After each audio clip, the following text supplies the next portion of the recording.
Hey guys, welcome to Andrew Upshaw Fishing. Today I'm bringing you back the green screen. I'm going to show you a little bit of fishing footage and explain exactly what I was doing to target these fish. So if you haven't already, hit that subscribe button in the bottom right hand of the screen. It's right under where I am sitting because I'm going to position this right above that subscribe button. So if you get a chance, hit that subscribe button. I really do appreciate it.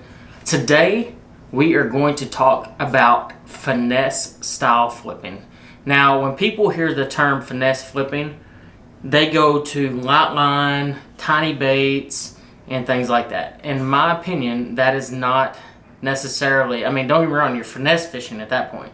You're not truly finesse flipping. So, to me, finesse flipping is using a lighter weight, fluorocarbon, and truly targeting those fish that when other people are throwing braid or real heavy weights and things like that. So to break it down first, if you watch the video, if you watch the fishing footage, one thing you notice is I'm actually pitching. So it's actually finesse pitching. I will get ripped apart in the comments if I call this flipping because it's not the act of actually taking your line and placing the bait over there. It's actually taking your reel and kind of like underhand pitching towards the target. So here I'm on a really small lake just south of Tulsa. It's called Dripping Springs, and the fish are pulled up shallow. They're actually post spawn right now. There's still probably a handful of them spawning, but most of them are post spawn. Water temps are around that 75 range. It's getting pretty hot out there. Water temps are getting hot, but those fish, especially mid to late in the day, are tucking it up in those reeds. And if you notice here, along these reeds, there's little bitty indentions, there's holes, there's just different contours about the reeds. So to break it down, first I'm going to talk about what I target. So as I'm flipping through here, if you notice, I'm always flipping to what I would consider a high percentage target. So a high percentage target to me is whether it's a turn in the reeds, a stump that's set out away from the reeds, or a hole in the reeds. Now, there are certain situations where you're having to flip way back up in there, but the deal is, at Dripping Springs in particular, the reeds are extremely thick on the outside edge. So you're just kind of flipping in maybe 6 inches in at the most, so you're not having to use a big weight. And that's where finesse flipping comes into play. So, originally, like most people, and I'm saying most people, like I fall victim to that as well, is traditionally I have a 5/16 or heavier on my flipping stick. And when I'm talking flipping stick, I'm talking like flipping bushes, laydowns, things like that. Traditionally, your mind goes to a little bit heavier weight because it's so much easier to manage. It's easier to flip and pitch that bait around and put it in there exactly where you want to be. The lighter the weight, the more difficult it is to pitch that bait. But today I'm going to talk to you a little bit about exactly how I do it to make it effective for me. Now, this is a technique I learned a long time ago in Florida, actually, and it's something that I've taken with me everywhere I go now, and I've kind of adapted it to Texas, Oklahoma, Louisiana, everywhere in between Florida, and it's really, really effective for catching fish that are pressured or coming off the bed. So finesse flipping or finesse pitching, I use an 1/8 ounce weight almost exclusively. The only time I'll go up to a 3/16 is if the wind is blowing too hard, but that is the heaviest weight I will go to when I'm finesse flipping. So the first thing I do is and I've seen videos, I've seen people actually describe it as, they believe that you don't always have to peg your weight. When I'm pitching a bait, I always use a peg on my line. If you notice here, this is what a peg is. It's a very small, it's a bobber stopper is another term for it. I just don't want that weight sliding up and down like a traditional Texas rig. I want to peg that weight to where there's just a little bit of gap, maybe 1/4 of an inch at the most. And that's just to give it a little bit of play so it doesn't always get hung up. And I'm throwing an 1/8 ounce Strike King tungsten weight. The main thing is that tungsten's a little more dense, so it's a little smaller, slides in and out of things just a tiny bit easier. I know it's a little more expensive, but I've definitely had a lot of success with tungsten. The last few years, they've really developed some really great tungsten, not just Strike King, just there's a bunch of companies that have really good tungsten out there. But if you notice in the video, every once in a while I'm going to backlash, I'm going to throw it kind of haywire, it's going to go up in the air, it's going to kind of go everywhere.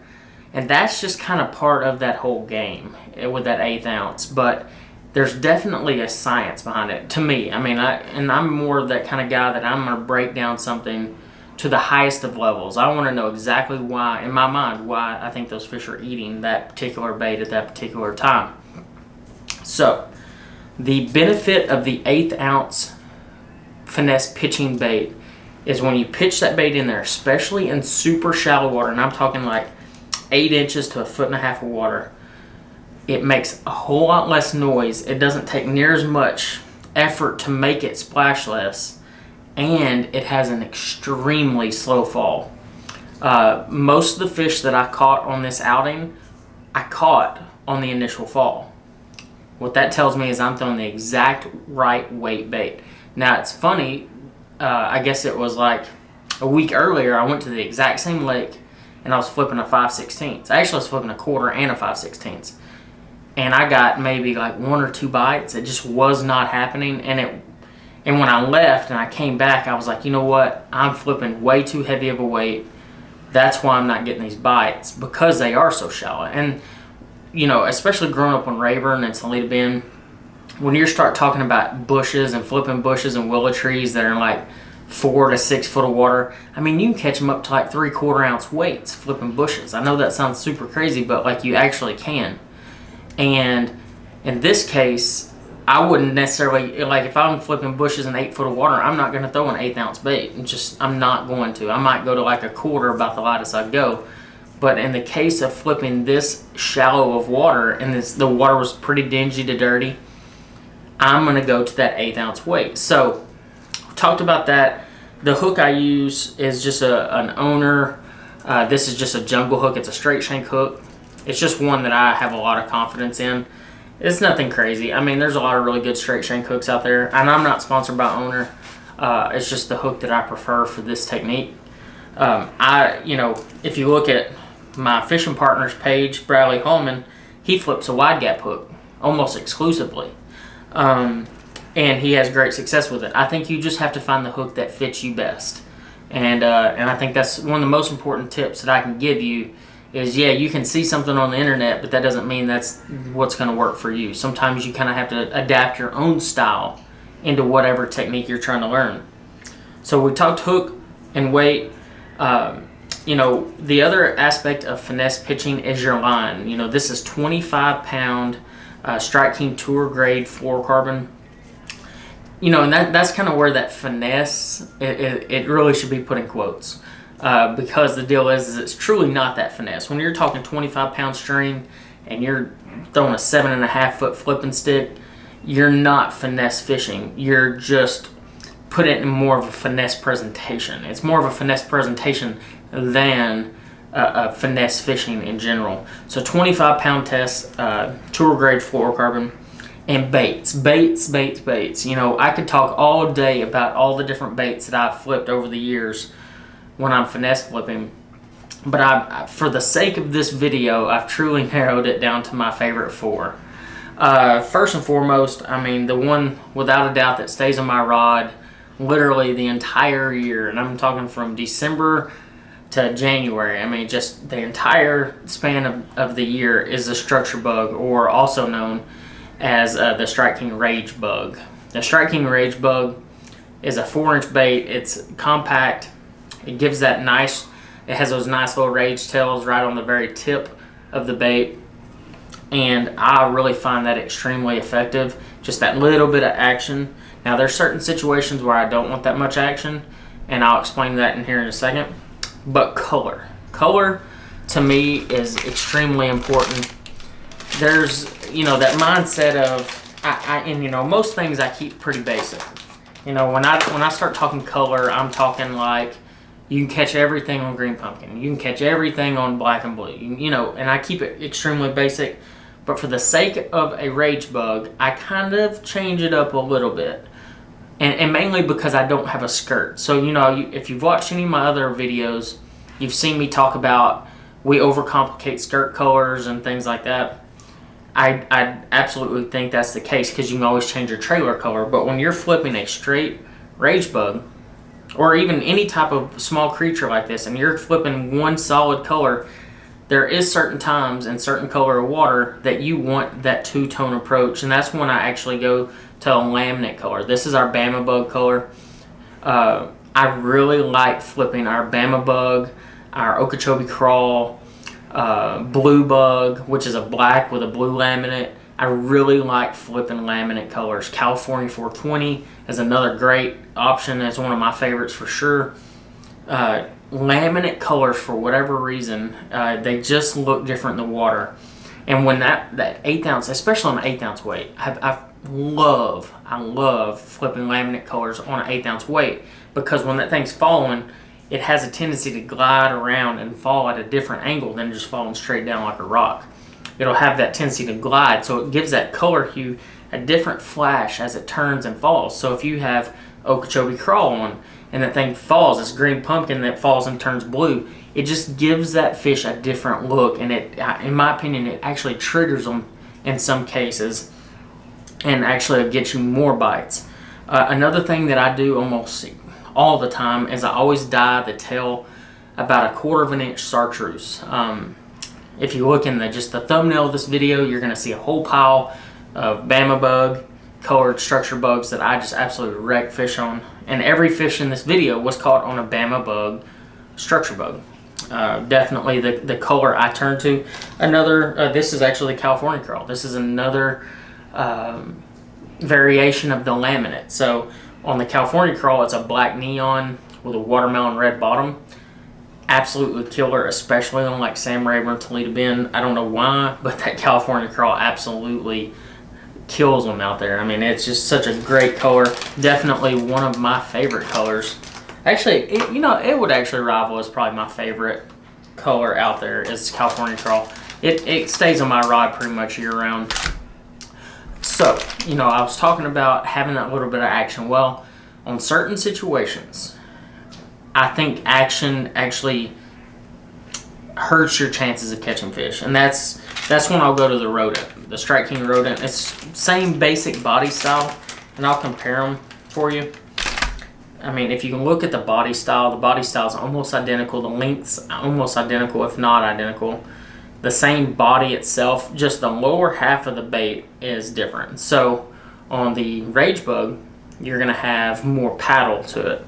Well, on the Rodent, there's no paddles whatsoever. It's more of a glide style bait. So there's baits that drop and shake, and there's baits that glide when they fall. The Rodent has a tendency to fall with a glide, especially on an 1/8 ounce weight, kind of like a tube. And in my opinion, that's part of the reason, like, while the Sweet Beaver, whenever it came out, really replaced a lot of tubes when people were flipping, because it still had that same gliding action, and the hookup ratio was fantastic. And everybody always asks me, man, why is that beaver so much better than the tube, or why do people not flip a tube anymore? It's because this has the same action, basically the exact same action. It has that gliding fall, but your hookup ratio, look how much plastic that hook has to go through, almost nothing, okay? And that's what makes that so much better. Again, I always dye the tail on these. This one happens to be a brand new color from Strike King. It's called Blue Crawl Red Flake. I like that Blue Crawl color. It has that blue flash. Once again, it has a different color transparency, so where as it's falling, it gives that flash of blue, and also is a green pumpkin color with red flake. And to me, you almost can't beat green pumpkin red.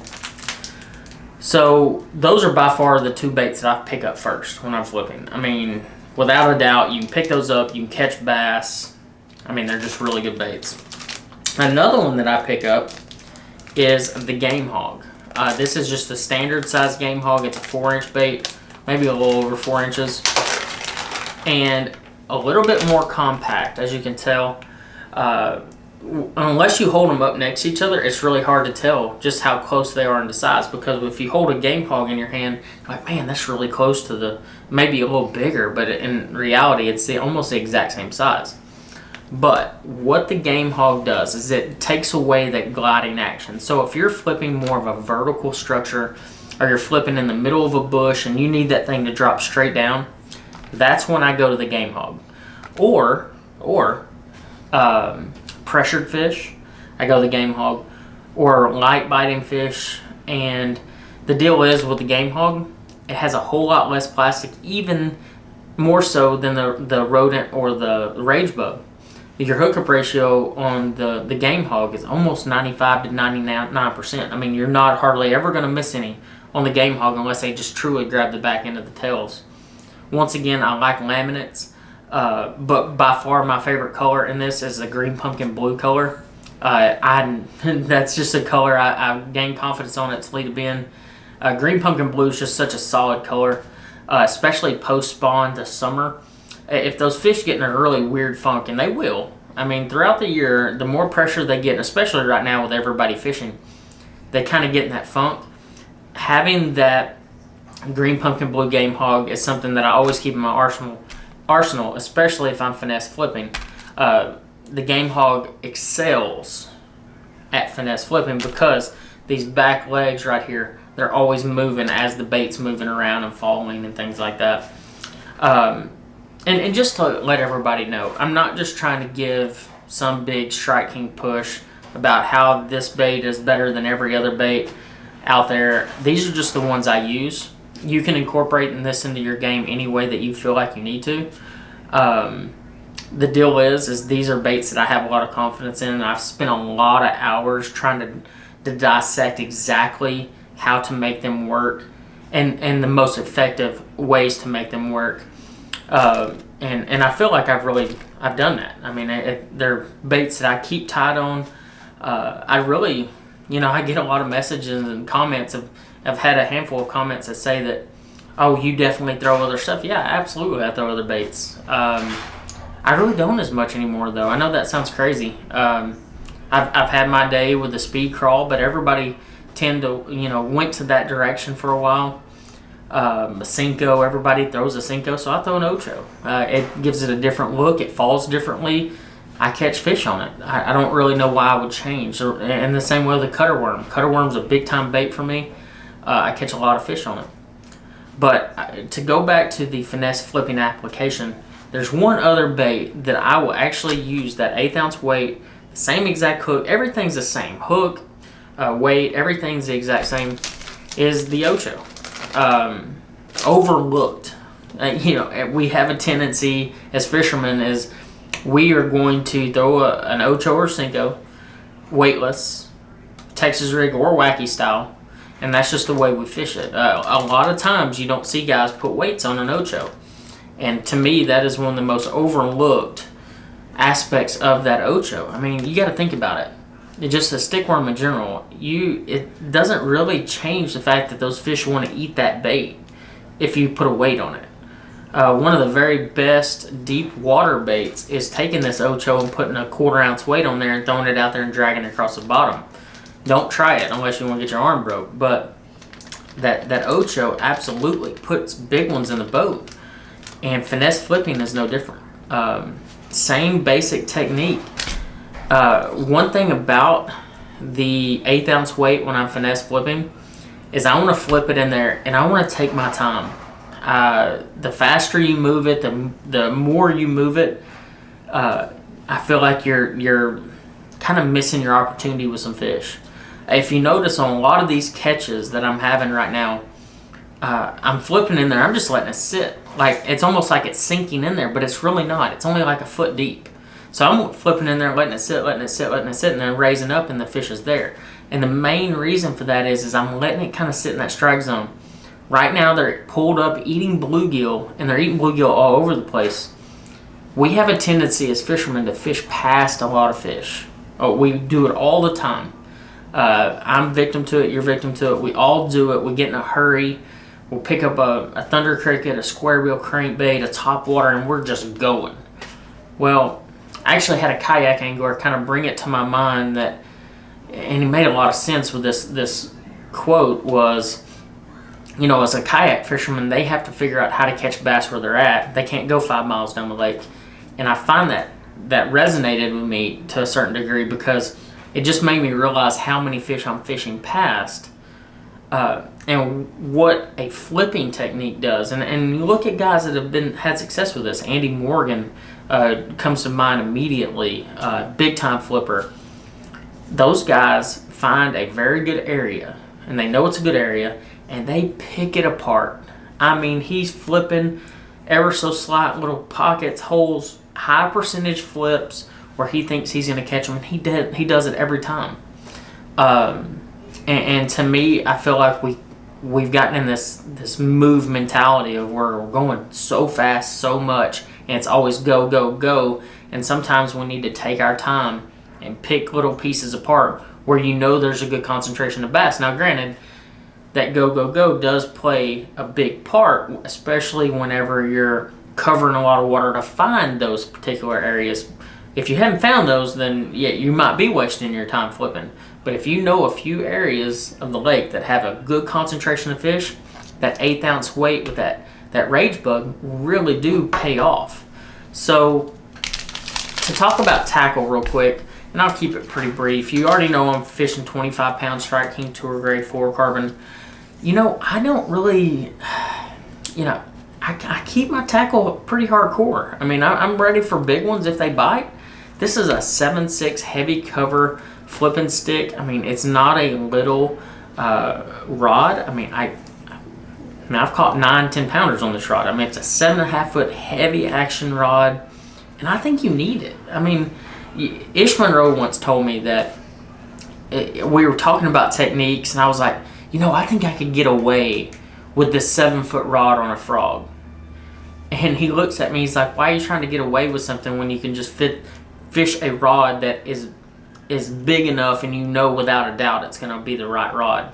And it kind of opened my eyes to, like, sometimes we try to overcomplicate it and like say, well, I'm going to use this little bit smaller rod because it's a little lighter and I can feel the bite, and you try to justify all these actions when you should just pick up the rod that it's made for and go flipping. When it comes to reels, I'm using a 7.5 to 1 gear ratio HyperMag. Once again, I just like a 7.5 to 1 gear ratio. I know there's 8, 9 to 1s, even 10 to 1s out there. I'm not a big fan of them. I feel like it makes me fish too fast. I know that sounds a little crazy, but when it comes to somebody that already has a tendency to fish too fast, an 8 or 9 or 10 to 1 gear ratio reel definitely makes me blow past water that I should have really taken my time on. But you know, ultimately, when it comes down to it, if you try these techniques, if you try this finesse flipping application, I think you're going to be surprised how well it works on all bodies of water. I don't care where you're at right now. If you're in the South, anywhere in the South, and the fish are finishing up spawning, they're still probably a little shallow, whether it's in water willow and shallow bushes, really shallow grass, whether it's hay grass or hydrilla. Employ this 1/8 ounce weight with this rage bug, and maybe the rage bug isn't the bait for you. Maybe you go to the game hog or the rodent or the Ocho. You know, try the different baits and figure out what they're going to eat best for you right now. But if it was me, and I'm just saying, if it was me, I would tie on a rage bug. I'd pick a color that you have some confidence in. I'd dye the tail chartreuse, and I'd get to flipping, because that is one of the very best bluegill imitating baits known to man. I mean, it just is really good. So thank you guys for watching. If you haven't yet, hit that subscribe button. Once again, I appreciate everybody's support. And you know what? Quarantine's hopefully getting ready to close, and we're getting ready to kick off this tournament season again. I don't know what you would really call that. It's been kind of a weird time, but I hope it kicks off for you. I hope you get back to fishing, and appreciate it again, guys.